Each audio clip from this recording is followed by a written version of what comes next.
What's going on, everybody? Mortem here, this time bringing you some highlights from 2026's Warhammer Skulls showcase, which, if you happen to not know, is in fact the video game showcase that Warhammer holds primarily to, of course, promote all of its upcoming video games, that is, new announcements, updates, all that sort of stuff. And as somebody who reviews games, and a fair few of those actually being Warhammer titles, obviously that is of interest to me, especially with what Owlcat had brought to the table. And while I covered a great deal of what Owlcat did here yesterday, the showcase itself still had a bunch of things I wanted to go over and talk about, which is obviously what we're doing here. So let's go ahead and just dive into it from there, starting with the simple fact that you can find discounts on a ton of Warhammer games just across the board, because another aspect of this showcase is that it is a sales event for them as well for the rest of this week, basically. Now, from there, the thing I've already talked about a great deal, but just to mention it, is the closed beta for Warhammer 40k Dark Heresy from Owlcat Games. I already made several videos about this as I had a little early access to that update, and you can watch those videos from yesterday. That said,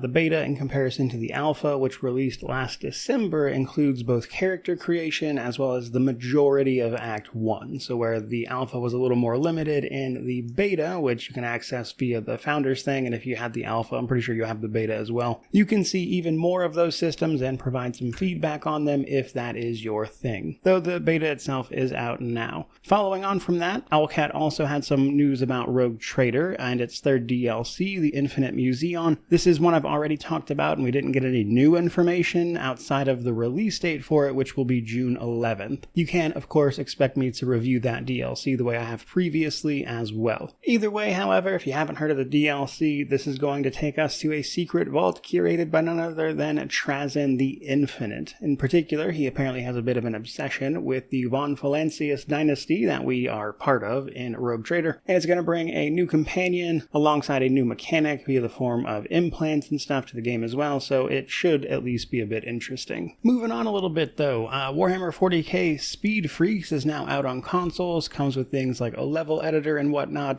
This was that like almost Twisted Metal-esque game where you play as various orcs, tearing each other apart in vehicular combat. Next up, there was a collaboration between Rust and Helldivers 2 and the Warhammer series, so both of those games are getting some Warhammer crossover. I'm not big into either one of those, but I'm sure that is exciting for some people. I saw a few people talking about the Helldivers collaboration specifically, so there is that at least. We already knew this was coming, but Warhammer 40k Mechanicus 2 has in fact released and is out now. They announced about a week or so ago that it was going to release in time with the show as well, so that is out now and will be my next review for sure. That is a TRPG, putting us in the role of course, the Adeptus Mechanicus versus the Necrons, and there's more campaigns in the original game. Pretty excited to dive into that one a little more fully, and I have put out an impressions video for that already as well. Moving on a little bit, we then got a look at both Warhammer 40k Boltgun 2 as well as Warhammer Survivors. So Boltgun 2 and Survivors actually both have a demo out now that you can check out over on Steam. I'll have a video about Boltgun specifically separately, but it looks like we are going to have two playable characters this time around, with the second being a Sister of Battle. Warhammer Survivors is the latest entry to take advantage of the, I guess, survivor genre, you could call it at this point, although I will say the Warhammer universe seems to be a very fitting type of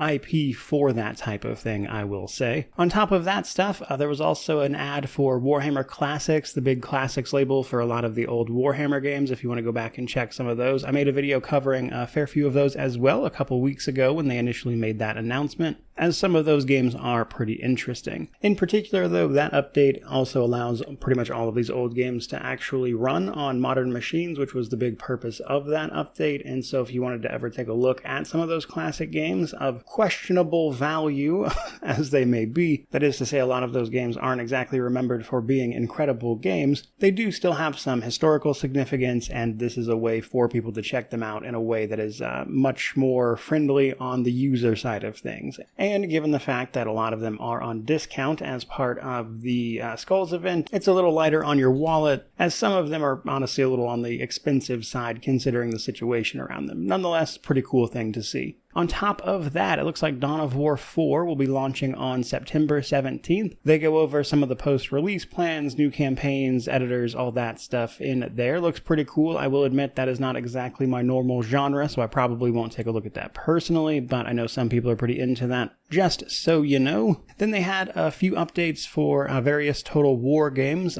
Total War Warhammer 3 is bringing Bashiva and the Tiger Warriors to that game, which is already out, I believe. And then Total War Warhammer 40k is going back to Hive World Armageddon. Space Marine 2, which is a fantastic game, is getting a free update, bringing all sorts of things to the game. And it is, in fact, also out now. I would say the big thing really being different variations of weapons and adding a new operation even. So it doesn't seem to be like a total reimagining of that title or anything, but just more content if you're looking to purge some more Tyranids. And then getting to the end here, we have the Skitarii coming to Warhammer 40k Darktide as one of the class options for you to play there. Again, not really my thing, but cool for the people that it matters to. Then there was an odd reveal of the Warhammer Age of Sigmar Deathmaster, which is going to be like a 2D action platformer. I'll be interested to see how that one pans out for them. But then, last but not least, the thing that got me pretty excited that I didn't already know about, mind you, was Warhammer 40k Chaos Gate Deathwatch. This is the sequel to the Chaos Gate Demon Hunters game that we got a couple of years back, which was a fantastic TRPG, and so I'm excited to see what they follow that up with in Deathwatch, as they did a lot of great work there, and I'm curious to see how they can advance that formula and kind of keep that interesting, or if it's just going to be a fun tactics game a little more generally without necessarily big innovation. But either way, we will certainly find out.